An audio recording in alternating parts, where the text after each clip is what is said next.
regarde un petit peu les évolutions de la gestion multi-assets ces dernières années, je pense que les plus grandes évolutions sont à chercher du côté de l'allocation tactique. Il y a un plus grand nombre d'instruments utilisés, un plus grand nombre de classes d'actifs investis pour effectivement s'adapter à une structure de marché qui a évolué ces dernières années. Je vois deux caractéristiques assez claires de ces marchés qui sont beaucoup plus momentum et qui ont des chutes qui sont assez violentes, rapides, et des rebonds qui sont tout aussi impressionnants. Et je pense que c'est dû notamment à deux types d'investisseurs qui ont une part de plus en plus importante dans les volumes, que sont les fonds systématiques, qui ont tendance à donner un caractère momentum à ces marchés, et le retail, et notamment américain, qui durant la crise Covid a épargné et maintenant utilise cette épargne pour investir massivement dans les marchés actions. Et donc on a des marchés qui sont, je dirais, plus difficiles à prévoir, plus erratiques.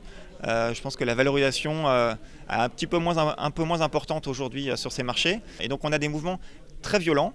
Et il est vrai que les fonds multi-assets ont essayé de répondre à cette réactivité et ce côté erratique des marchés en incorporant de plus en plus, notamment des produits dérivés, qui permettent d'avoir une allocation beaucoup plus réactive, puisqu'un certain nombre de ces produits dérivés ont leur exposition qui mécaniquement évolue avec le cours des marchés. Et donc ça apporte beaucoup plus de flexibilité, ça permet également de réduire les blesses en se protégeant. Il est vrai que avec un marché qui a connu relativement peu de volatilité du fait de banques centrales qui ont injecté beaucoup de liquidités et quelque part appuyé sur cette volatilité, eh bien on est obligé de faire en sorte que les baisses soient les moins prononcées pour nos clients qui ont du mal à accepter maintenant ces baisses dans ces marchés relativement peu volatiles.